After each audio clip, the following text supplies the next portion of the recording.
one of the things that business owners forget a lot is to prepare for their own retirement. Hi, my name's Nick Palavita, and today I'm with a very special guest, a certified financial planner, a chartered retirement plan specialist, and president of National Pension Partners, Max Couliet. Max, tell me what you do at National Pension Partners. Well, Nick, we help successful small businesses and professionals put together retirement plans that provide them the maximum retirement benefits and big tax deductions at the same time.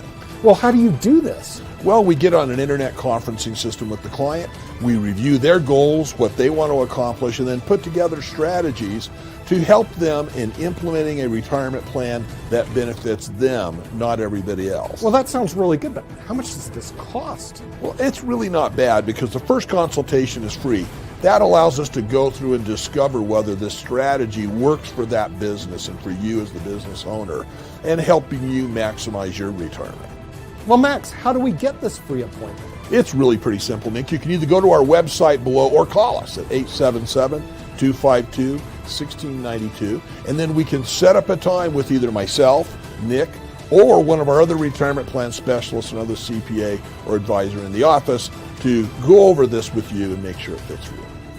Hi, my name is Lewis Haupt. I work with National Pension Partners, and I work with businesses to allow them to put the maximum away that they can for themselves and to save taxes. Hi, I'm Brad Coyle, and I'm the brokerage manager at National Pension Partners. We're always analyzing plan fund choices in order to ensure the participant's success. If you want more information on how we can help you and your business put more money away in a retirement plan than you ever thought possible, contact us at the website below or call us at 877-252-1692.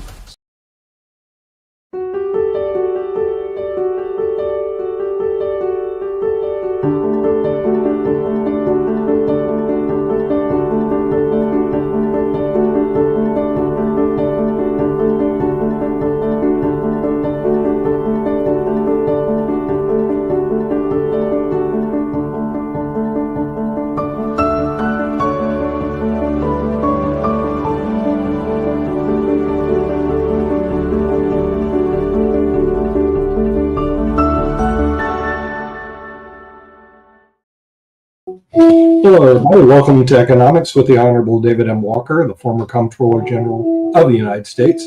And today we're going to have some very interesting topics we're going to discuss that affect everybody who's listening. Number one, of course, is the government shutdown. How long is this going to continue? One odds maker says, well, toward the end of the month.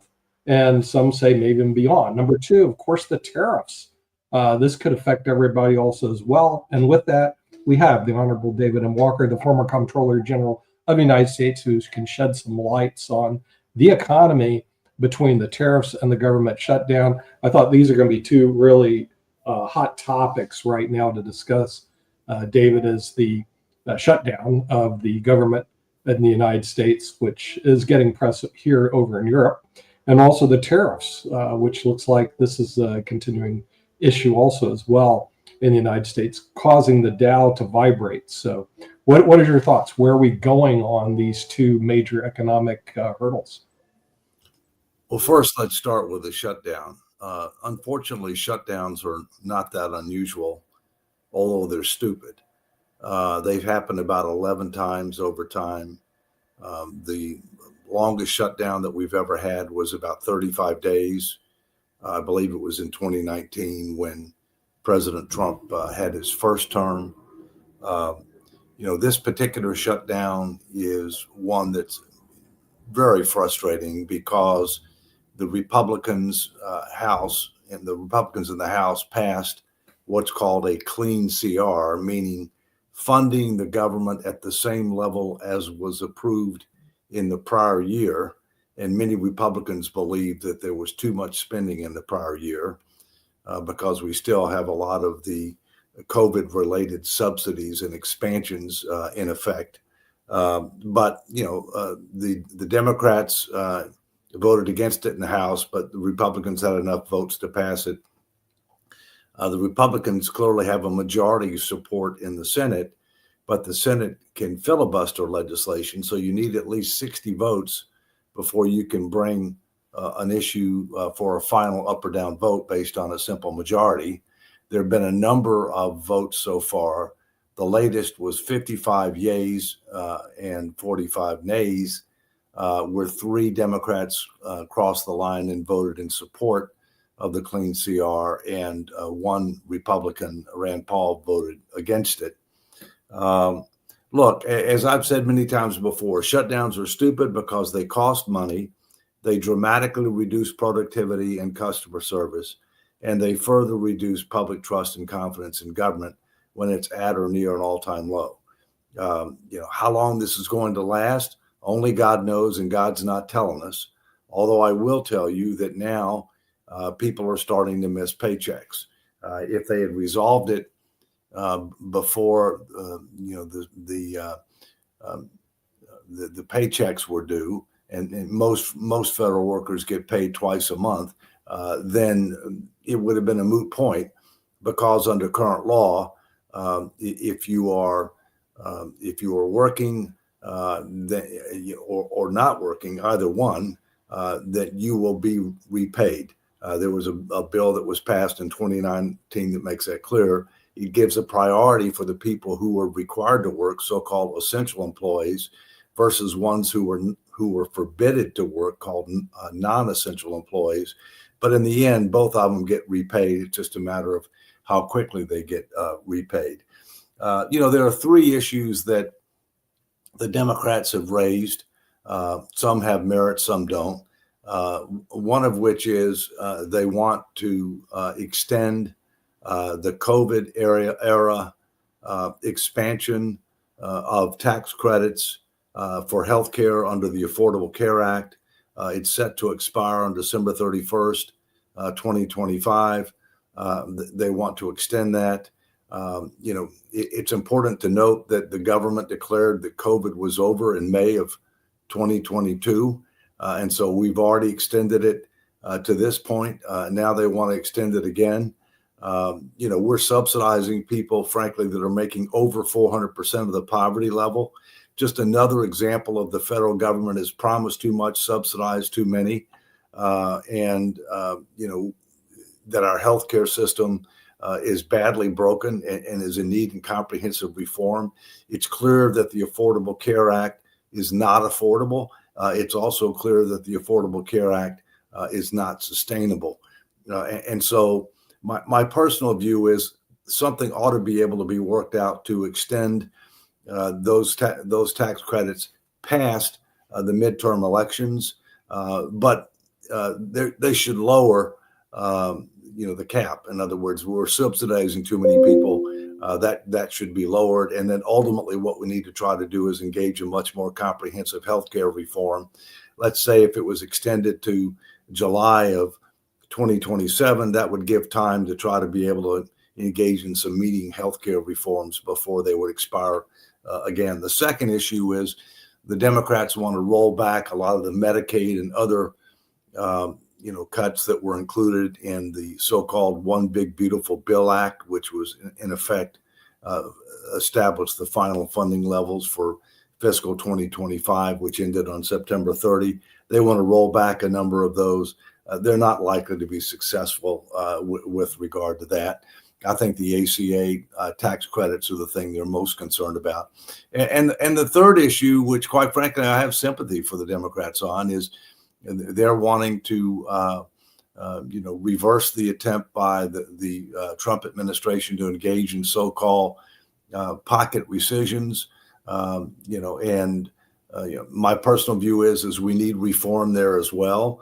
Given the huge deficits that we're running, my personal view is the law ought to be changed, whereby if the president proposes a rescission, the Congress has 45 days for either house of the Congress by simple majority vote to say no. And if either house of the Congress by a simple majority vote says no, then the rescission is denied and the funding has to be spent. The way that it is right now is the president has to end up presenting something to Congress.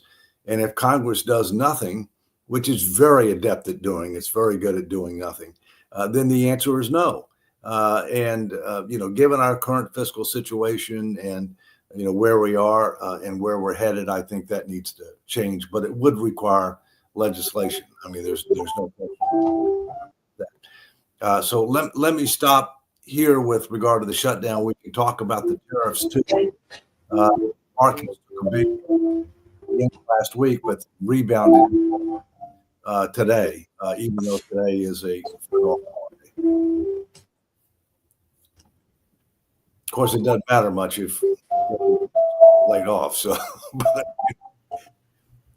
Okay, all right. So let's bring in our panel. We have Mark Lee, who's joined us from the United States. We also have Dr. Sharif from Bangladesh and Jatovi from the United States. We're going to take a look at this issue. First of all, with the government shutdown.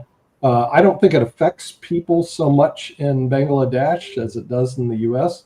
And so we'll go to Jatovi if he unmutes his mic. And so what is your thoughts about this government shutdown, Jatovi? The government shutdown, it's horrible for everyone. But the reasons that the Democrat Party is fighting for politically is a winning thing. Yes, I'm not worried about politics. But also in practicality and reality, it's also a big thing. For example, when we talked about I think Dave, you started off with the subsidies, for example. We can all agree healthcare is way too expensive. Healthcare is high for everyone, but the ACA, as a matter of fact, has slowed the curve in the increase in actual healthcare costs. But based on the studies that were done before the ACA was taken off and actually after the ACA took off. And currently we know that as a fact, because if you remove the ACA subsidies, that means insurance will go way high. So battling for those to take place and actually to sign those into law would be a good thing, because we can take care of we can actually keep healthcare costs low. The ACA within itself was just a starting point and not an ending point in terms of lowering healthcare costs. I've got the two dogs in the background. But that's one piece. So that is a good thing that they're shutting the government, that they're fighting for that during this government shutdown, because in November 1st is when healthcare costs will skyrocket based on what the healthcare setup is now. With the cuts to Medicare and Medicaid, that within itself, again, is something that the Republican Party put into, as you stated, the big, beautiful bill. And that within itself is another thing that rural hospitals use as reimbursement for their cost when they take care of people who are uninsured. And there are a lot of people in the rural areas that are uninsured. So taking care of those individuals and recouping those costs is one big thing. And cutting out, I think it was $40 or $50 billion that they cut from that fund is what's hurting a lot of these rural clinics and a lot of these rural hospitals. So I guess I say all of that because, another thing is going back to the subsidies, I always find it interesting that the tax cuts were made temporary until they were permanent. But we can find time to spend money on these tax cuts, which actually cost a lot more than the actual subsidies. But the subsidies we can't find money for, but we can find money for golden plated stuff in the White House. But saying all that, my question is, why will the Republican Party and Donald Trump not negotiate and get this done, knowing that November 1st is when the costs skyrocket? They will negotiate, and they've already said they will negotiate, but they want the government open first before they do it. Okay. No, okay. I mean, you may not like that, but that's what they've said. Okay. Well, let's hear from Steve Rao, because he goes up to Washington, D.C. all the time. What are your thoughts, Steve, about this government shutdown? Well, first of all, it's always great to see David Walker. And sorry, my background, I must have had a reset on my computer, but great to see you, David. Got my county commissioner golf shirt on, which is nice. Real quickly, I mean, I think that I've been, I think what David Walker has said is correct. I mean, the reality is, I don't think any of us are happy at where we're at, but I think we've got to figure out a way to come together and just get the government open and then get back to negotiations. I think it's a stalemate if either side is unwilling to move. Now, I think the Democrats are, and I think we've got to get both parties moving to the center to get this thing done. And people are getting frustrated out there. And, I remind everybody that, you got furloughed employees out there. We're closing in on the holidays. People need their paychecks. Tuition checks are due. People are working for the government and they may lose their jobs. And I just think Trump is also being very unrealistic and selfish to just take it out on whether it's, the FAA administrators or things like that. I mean, I don't know. You just hear rumors back and forth, but we are where we are, and we've got to really figure out a way. I'm not going to DC for a while because I'm down here with my campaign, but I don't know if David has anything to add there. What is it going to take to do a deal? How do we heal as a country so we can get back to governing? Because I think there's a difference between campaigning and governing. And what I'm seeing at the national level is that the campaign has never stopped. And I'm seeing this at a local level, this legislative level, and federal level, U.S. Senate, U.S. Congress, and presidential. So when does the campaign stop? When do we come together as Americans and start solving problems and getting things done? David, do you have any answers to that? Well, I think the bottom line is both sides are in campaign mode. Okay, there aren't any winners on a shutdown, but both sides are in campaign mode, focusing on the midterm elections. Chuck Schumer in particular criticized roundly when he agreed to the clean CR back in March. And by the way, this is the first time that anybody's objected to a clean CR, right? So the bottom line is that he's getting a lot of pressure from the base of the Democratic Party to take Trump on. And unfortunately, I think what's going on right now is the Republicans are blindly following Trump. The Democrats are blindly opposing Trump. It's gotten to be a personal issue rather than a party issue. And the margins are so close where any election can result in a change of control, then the stakes go even higher, if you will. So as I said, I told you what I thought a reasoned and reasonable way to resolve this would be. And I think it would involve compromise on both sides. Some people say, well, how can you trust the Republicans to, be able to, negotiate in good faith between now and the end of the month? If they make a public commitment, the people can be aware of it and can hold them accountable if they fail to do so. But that doesn't automatically mean that you're going to get temporary tax credits, indefinitely, or that you're going to get the same subsidies that you have right now. As I said, I think it ought to be extended for a year and a half, or a little bit more, and that we shouldn't be subsidizing as many people as we are. And that's one of the reasons that premiums haven't gone up as much, is because we're subsidizing a lot of people that, quite frankly, shouldn't be subsidized. Yeah, we'll listen to Rick Rosner, Emmy Award winner and also a very smart guy. What are your thoughts about this? No. I just know what the opinion polls say right now, which is that the Republicans are being blamed more than the Democrats, which gives the Democrats encouragement to hang tough.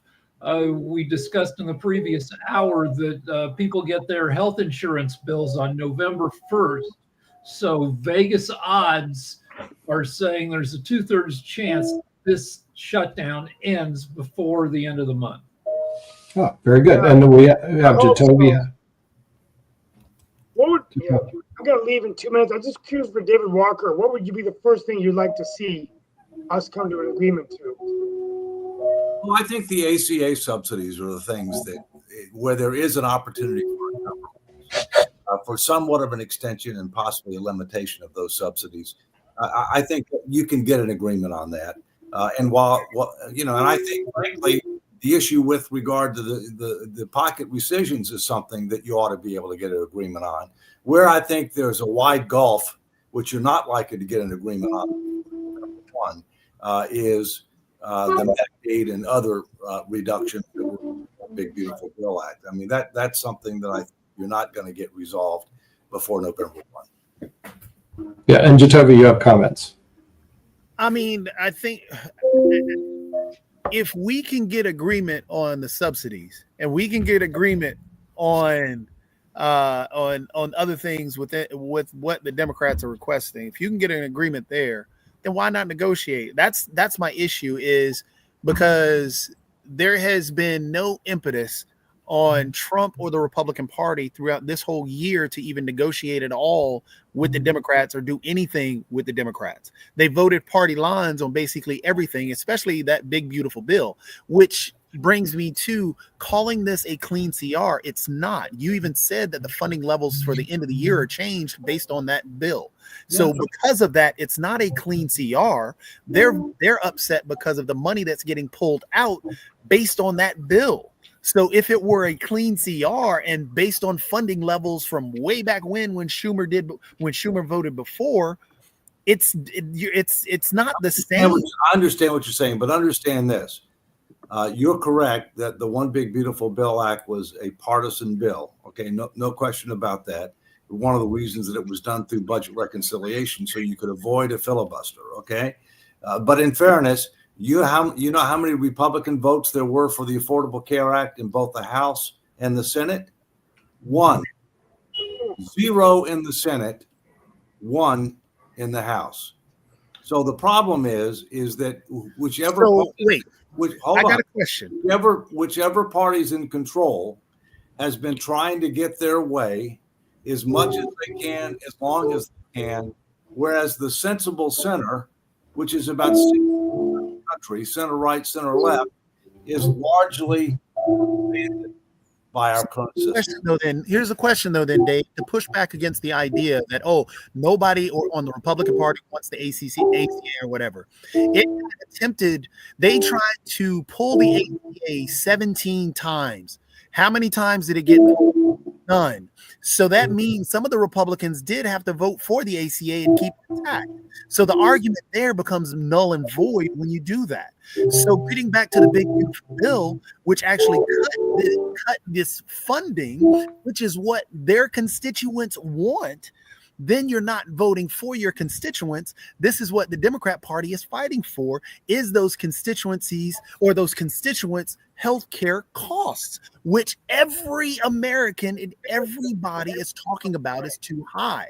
So why would we not negotiate that? Because if we know for a fact the reason that the shutdown is there is because the Democrat Party, if we want to blame it on the Democrats, is because they are fighting for these subsidies, but we can negotiate and reopen the government if we just handle this right now, knowing that in November 1, we're going to have a skyrocket in those costs. Why not go ahead and negotiate and reopen the government rather than... There's another issue. There's another issue underlying the shutdown. I'll be back next week. David, great seeing you. Thank you. Take care. I'll be in touch.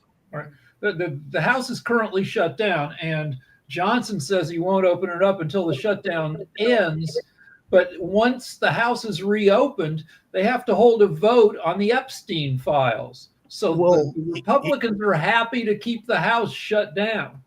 He also has to swear in the Democrat, which triggers the vote. When he has to swear in the new Democrat, which gets him to half of the House voting to have a vote on the Epstein files, and they don't want to have that happen. Yeah, well, I think they ought to have a vote on the Epstein files. What happened to your middle finger? I got something called trigger finger, where my finger locks into position. Where if you do too much gripping, I guess I'm a gripper, it locks like this, and you have to go like this to pop it out. So I thought when you were just showing me your hand, I thought you were going to say, I thought you were a Texas fan, hook 'em horn. It looked like that. I thought it was that thing that they show on in ads on the where you did. Oh yeah. But this is the doctor said, nope, it's a different thing. But Hey, Dave, I got a question. Where is the well, two questions actually. One is that Nick keeps talking about the Democrats dying on the Hill in terms of the ACA and all along those lines, in terms of the medical stuff and everything. I'm wondering, are the Republicans dying on the Hill with the big, beautiful bill and everything like that? Because every time I hear the Republicans talking, that seems to be their talking point, is that it's very much a success, or they think of it as a success, and they want to maintain the success. Whether it's a success or not, only time will tell. But I'm just wondering, is that something that they're... My view is the one big beautiful bill is another example of false advertising. Okay, just as the Affordable Care Act was an example of false advertising, just as the Inflation Reduction Act was an example of false advertising. And it's a good thing that politicians aren't subject to truth in advertising, because they'd be in real big trouble. All right. Look, I mean, the fact is there's pros and cons to that bill, but I will say this: a lot of members did not want to have town hall meetings during the August recess because of some of the pushback associated with the one big beautiful bill. And Jatovia, what I'll tell you is I think both sides have risk with regard to what's going on now. I think the Democrats have risk because of the shutdown, but I think the Republicans have risk because of the healthcare issues. And part of it's a timing difference, right? But both of them are focused on the midterm elections. And in the final analysis, that's the thing that counts the most. So I think something will get done. The question is what and when.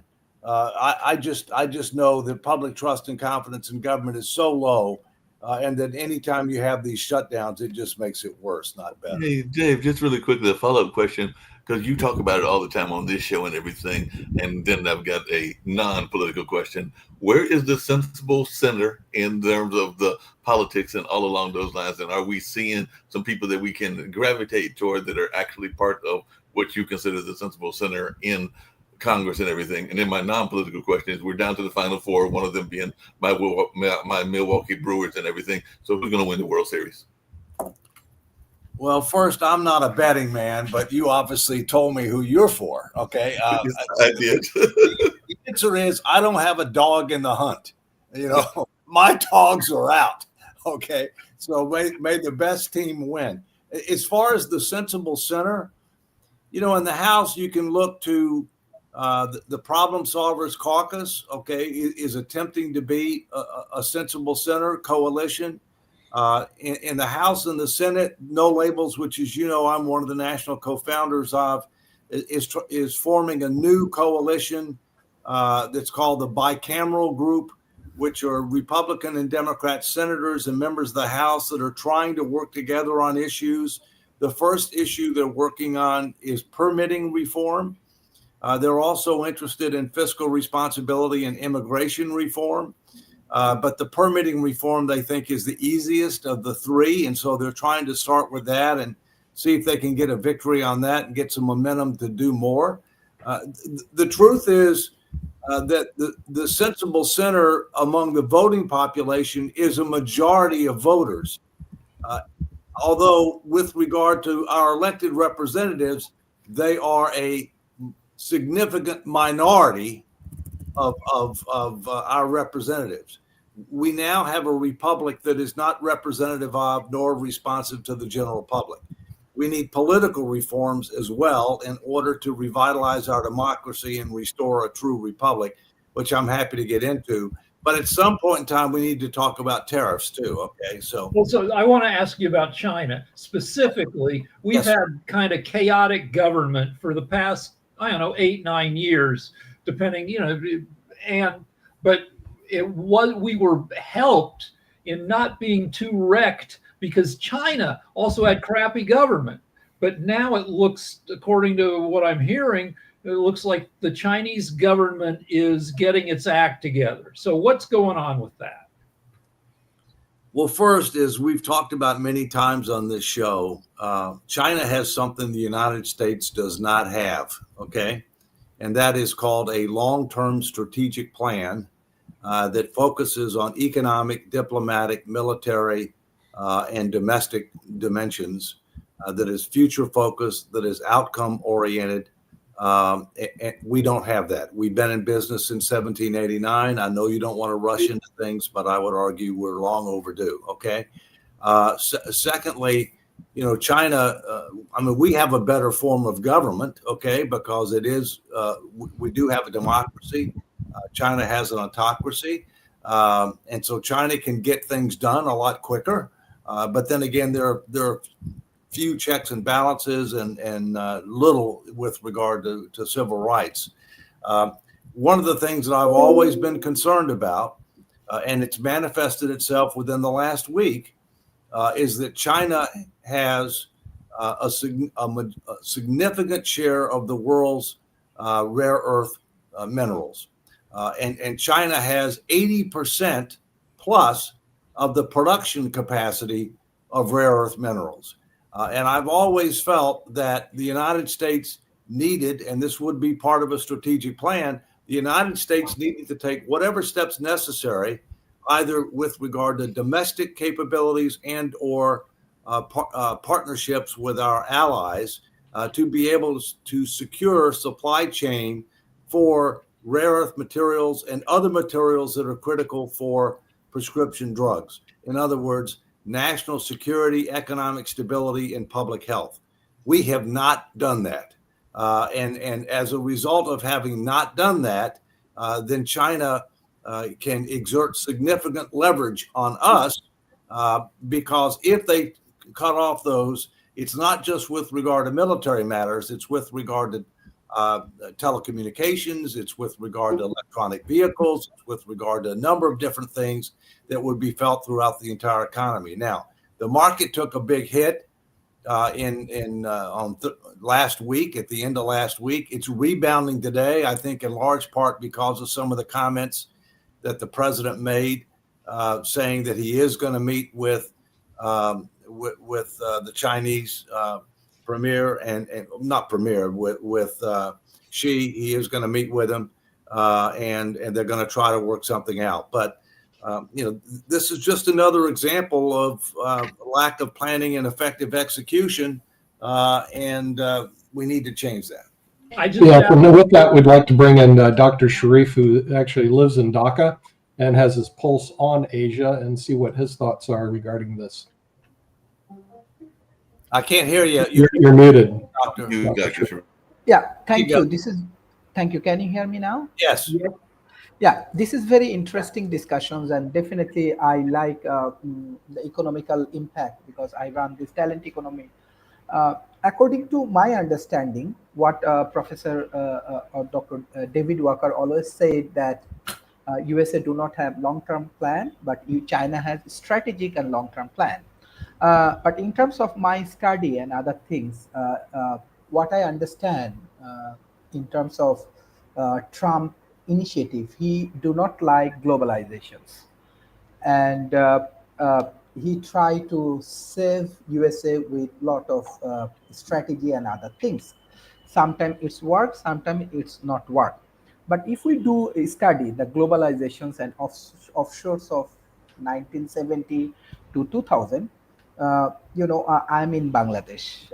I have a strong engagement in Asia Pacific. I just try to do research and engage with these communities.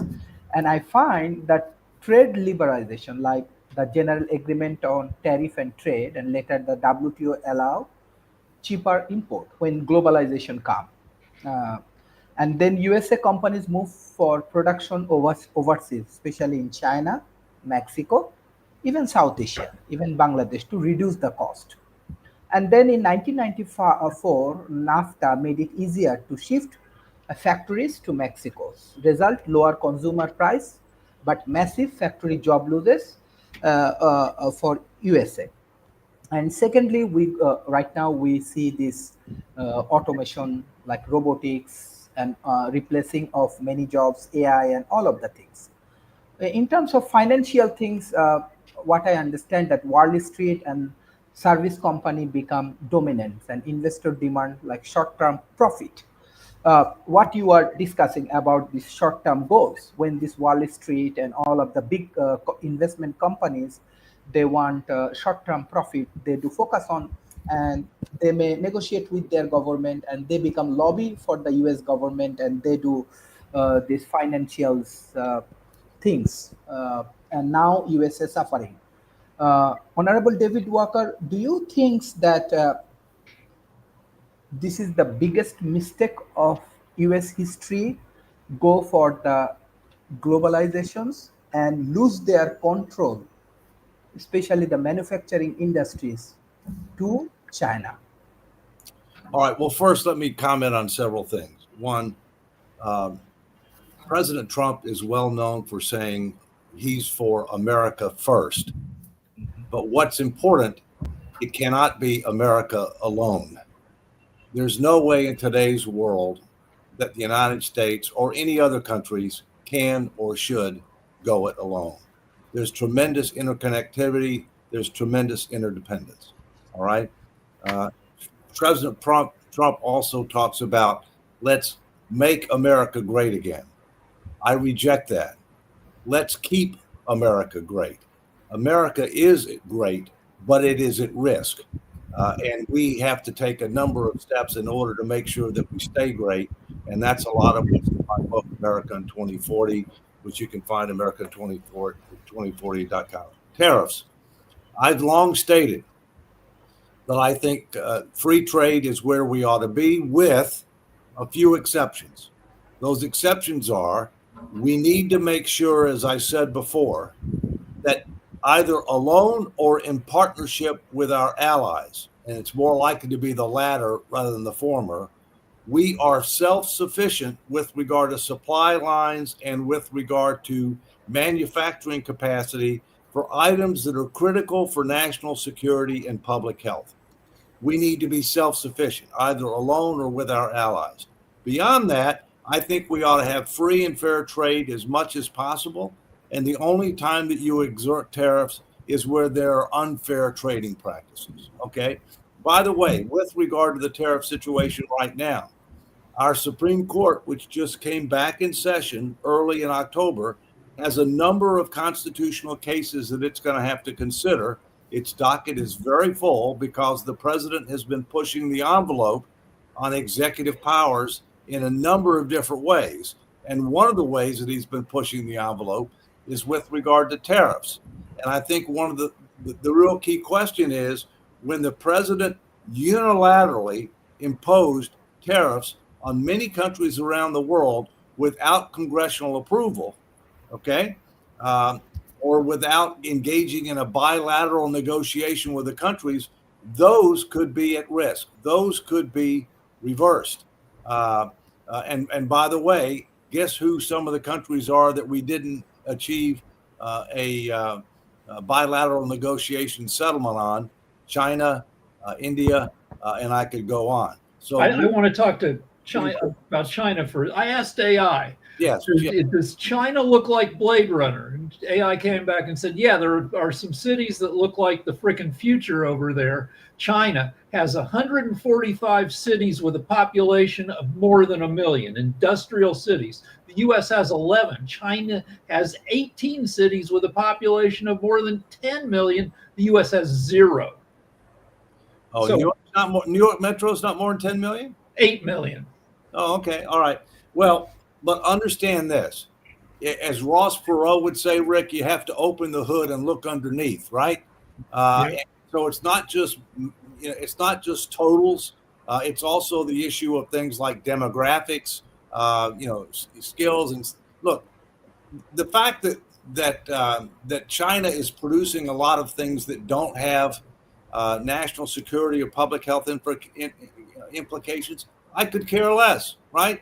I mean, it's better for our consumers to be able to get lower prices, if you will. The problem is we haven't taken a strategic approach to this. We haven't separated the wheat from the chaff between what's critical and what's not critical. All right, and as I said, it can't be America alone. It's got to be it's got to be America in partnership with others. Just really quickly, how do we teach people? Because I know part of the reason that Nick and Kim founded this network was around economic education and education in general and all along those lines. And I think a lot of people are confused about tariffs because a lot of people still to this day, if you talk to the common citizens, think that tariffs are impacting the countries that the tariffs are being imposed on, and they're not thinking about the consumer element of what's going on and everything like that. So I just wonder, how can we get people to understand that they might be directly impacted by some of these tariffs? Because I think a lot of people are under a misconception. Well, the importers are the ones that end up having to pay the tariff, and the question is, what are the, how much of that do they absorb in their profit margin? How much of that do they pass along to the consumer in the form of higher prices? Okay, the government gets the revenue, but the question is, how much of it gets absorbed by the importer, and how much of it gets passed on in the form of higher prices, and a lot of that has to do with broader supply and demand considerations. I mean, if there are other sources you can obtain similar items for and avoid the tariffs or reduce the tariffs. This hasn't played out yet. Okay, we still don't know what the playing field is because the Supreme Court hasn't ruled yet. Oh, by the way, and we can also kind of link the tariff issue with the shutdown issue, because my understanding is the president has been using tariff revenue to be able to, continue payments in certain regards, WIC payments, women and children payments, and also now allegedly he's going to try to use them to pay the military. And we are generating a lot more, tariff revenue, but on the other hand, it's modest when you consider the size of our deficits. And I know other people have got other things to ask. Let me ask a question here. So in Trump 1, his first administration, it seemed like there were some competent people in there, like Rex Tillerson, maybe not the nicest guy, but the CEO of Exxon. And this time around, it seems like there may be more loyalists and fewer competent people. What do you think? Well, first, Rex Tillerson didn't last very long. Like a year. Yeah. But because he may be very competent as a CEO, but he obviously didn't have any experience with regard to international diplomacy. And that's what the Secretary of State position is. I would respectfully suggest that Marco Rubio has done a very good job as Secretary of State, and he's never been CEO of a company, if you will, although he has been a U.S. Senator, for a number of years and on the International Foreign Affairs Committee. What I will say is, without commenting on specific individuals, there's absolutely no question in my mind that during the 4 years that Trump was out of office, that he spent a lot of time figuring out what did he want to accomplish in his second term, and who did he believe were the best people to work with him to accomplish that. And loyalty was a big part of that, okay? People who agreed with where he wanted to go and were loyal to him. So I definitely think that that's a much bigger issue in the second term. And he said himself that, that he had to rely upon others to a great extent for filling his cabinet in the first term. And in some cases, people gave good advice, and in other cases, they didn't. About the money going from one place to the other, he has also fired 4,000 people and not furloughed them during the shutdown. So is he shifting money illegally? I mean, shifting money that was for these individuals to cover those individuals, which also might be an illegal movement of money. The president shouldn't have that ability to do.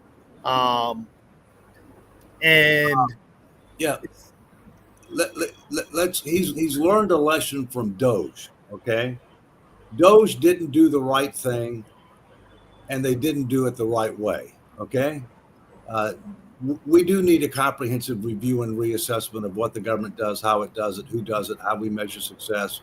Dramatic transformational change, similar to what I did at GAO, which is transferable and scalable to the rest of the federal government if you get the right kind of leadership and go about it the right way. But what Doge found out is only Congress can cut spending. You can cancel a contract, you can cancel, you can cancel a grant, but you still got to spend the money unless Congress rescinds the funding. And that's where there's a battle right now about rescissions and the administration's effort to engage in what's called pocket rescissions, which means they send up the request for the rescission at the very end of the fiscal year, with the idea that the money will expire at the end of the fiscal year if Congress, fails to act. But I think what Doge found out was the only way that they could save money for sure was hiring freezes or reductions in force. Because when the Congress, provides its annual authorization, it provides a ceiling on headcount, but not a floor. Unlike other appropriations where it's both a ceiling and a floor.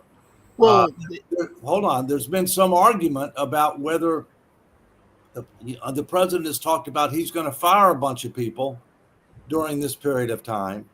My understanding is there's no law that prohibits him from firing people, but he can't do it because of the shutdown. He's got to do it for other reasons. In other words, the shutdown in and of itself does not provide an excuse to fire people, and he's got to do it in a non-discriminatory manner. Well, he's done both. He's used the shutdown as an excuse to fire people, even though he was going to fire people in the first place. Right. And he's also said that he was doing it. It was politically motivated that he was going to go after. So basically, he's doing the opposite of what you said was right to do. And then on top of that, one of the worst things that he just did even yesterday was removing a lot of people from the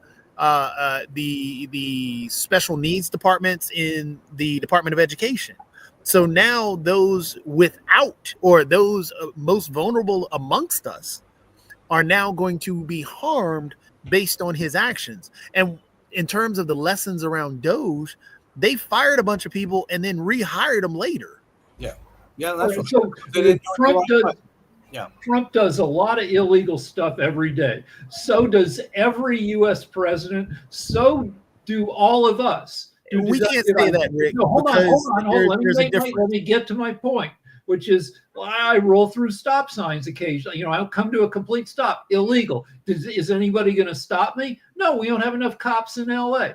And one thing Trump has learned is just do everything he wants, and some of it will be enforced. Some of it will be stopped by the courts. Just do everything, and legal or not, he'll get away with some of it. I think your analogy is poor by saying, "Hey, I roll stop signs." Is rolling stop signs and pepperballing priests the same thing? Yeah, but you need somebody to enforce the law. If nobody's going to enforce it, then good luck. Let me try to provide some contextual sophistication here, okay? All right. Trump is trying to push the bounds of executive power, okay? Mm-hmm. I do not believe that Trump is intentionally doing something that he knows is illegal, okay? I do believe that he is trying to come up with what he would call creative interpretations of what he should be able to do as chief executive. And he's done that with regard to a variety of issues, some of which he will be struck down on and have been struck down on. Others of which, he might prevail on. But it comes back to something that was said a little bit earlier. He follows the premise, that it's better to do something and maybe get struck down later if he's wrong. What is the old saying? It's better to ask forgiveness rather than permission. Is that what it is? Yeah, but I disagree with that, Dave, because I think he actually intentionally does things that he knows are illegal. Well, and then turns around and says that, hey, I'm going to find a justification to make this okay. He's done that numerous times. For example, when he got blocked by the courts and then turned around and did it again. knowing that he was already blocked by the courts. Take, for instance, what's going on with the immigration, with the sending different National Guard troops to different areas. He got blocked by the courts, but then, hey, I'm going to send it from another state. Hold on. That has not been resolved by the Supreme Court, okay? And it will get resolved by the Supreme Court. So there's a difference between what a district court says and what a circuit court says and what the Supreme Court says. But let's just understand this. Nobody on this show, including me, knows what Donald Trump is thinking. So Donald Trump does know what he's thinking. By the way, Rick brought up some very interesting points. Yeah, he doesn't know what he's thinking. Yeah, he doesn't even know what he's thinking. But Rick brought some interesting points about The Best and the Brightest, which is a book by David Halberstam about the JF Kennedy administration. And I'm just going to pick on a couple industries I know a little bit about. Number one, the legal industry. Pam Bondi was selected to be the Attorney General of the United States. Now, one of my cousins, Bill Saxby, was the Attorney General under Nixon, and he went to Ohio State University Law School, which is an okay law school. Pam Bondi went to Stetson, which is right near where I grew up in Tampa. It is not even a top 100 law school, even though one of my law partners went to Stetson, graduated number 2 in the class. His sister graduated number 1. Pam Bondi didn't. And not only that, Pam Bondi, I'm just picking on her, she would never even be interviewed for one of the top legal positions in the United States, wouldn't even go to an interview. Like Kravis, Wayne Moore, Sullivan and Cromwell. There's a lot of good law schools, a lot of good attorneys who would take that position, I believe, but she isn't one of them. Now I'm going to pick on the other one, Linda McMahon. Granted, she married into a billionaire World Wrestling Federation, etc. But let's look at her education level. She has a bachelor's degree from East Carolina University. So she graduated from college. That's great. Should she be head of the Department of Education? No. Would some of the universities I've interviewed and teach at ever even interview her for a teaching position at a great university? The answer would be no, she's not qualified. Would there be somebody in the United States that actually has good educational credentials who would accept the position? That part we don't know. But what we do know in both these selections, a person that has any intelligence like Rick would say, I'm not even bothering to interview them. They don't even qualify to be head of Department of Education for the United States of America and head of the Attorney General in the United States of America. They wouldn't even make my top 30 list, let alone that. And this is the problem I'm seeing, Dave, with Washington, is they do not hire the best and the brightest today. They don't even hire the top 100. I'm not even sure if in the top 200, and certainly would not be my selection if I was putting together a team.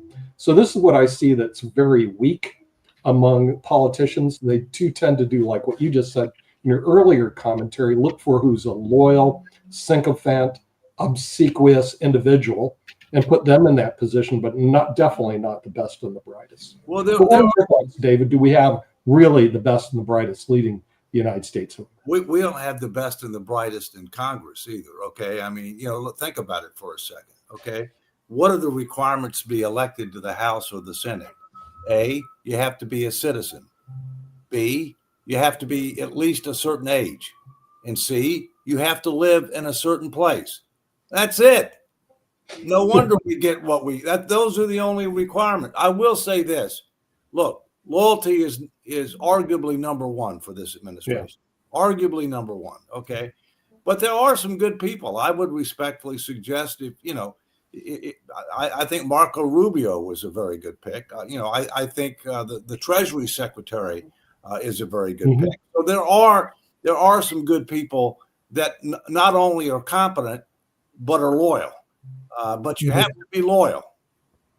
Hopefully, apparently that's the number one thing in Congress is you have number one thing in politics is you must be loyal, not competent. Well, Linda McMahon was appointed. Not competent, number one, loyalty, number two. It's the other way. Linda McMahon was appointed to dismantle the Department of Education. Department of Education has only been around, I think, since Carter. It used to be part of health, education, and welfare. Right. And Republicans have been trying to. There's a saying from Grover Norquist. He wants to make government small enough you can drown it in the bathtub. And the Republicans want Department of Ed to go away entirely, and Linda McMahon is on board with that. And you don't need to be competent to scuttle your department. Oh, well, that's true. But the thing is, again, is getting rid of the Department of Education the best thing in the United States, or making the Department of Education great again?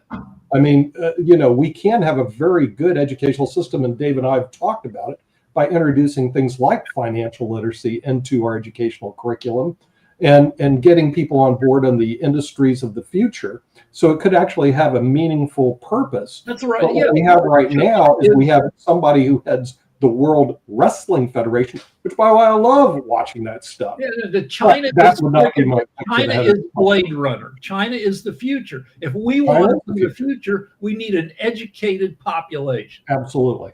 Look, our most valuable assets are human capital, as our people. Okay, and let me provide a little contextual sophistication here. Our education system is failing us. It is our K through 12 education system is failing us. We don't even rank top 30 among major nations with regard to math, literacy results. We're teaching some things we should not be teaching. We're not teaching other things that we should be teaching, such as financial literacy, civic responsibility. But the real question is, if you look at it from a strategic standpoint, we need to have an overall strategic plan, and we had to have subcomponents. One subcomponent would be human capital. That is our comparative advantage. That includes education. That includes training and retraining. That includes immigration. That includes a number of different elements, all right? So what we ought to be saying is, what are we trying to accomplish? How do we measure success? And then how best to accomplish that? How much of it ought to be done at the federal level? How much of it ought to be done at the state level? How much of it ought to be done at the local level? What's the proper role for the federal government? Do you need an entire department focused on that? Or should it be put within a key initiative within an existing department? Because my personal view is we got way too many departments and agencies. I can tell you firsthand, the more organizations, the more layers, the more players, the more hardened silos, the more inefficient and ineffective any organization is, especially government. I can tell you that firsthand. So look, we're not doing well on education.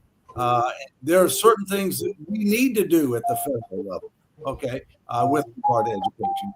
And reasonable people can and will differ as to whether or not that requires a separate standalone department.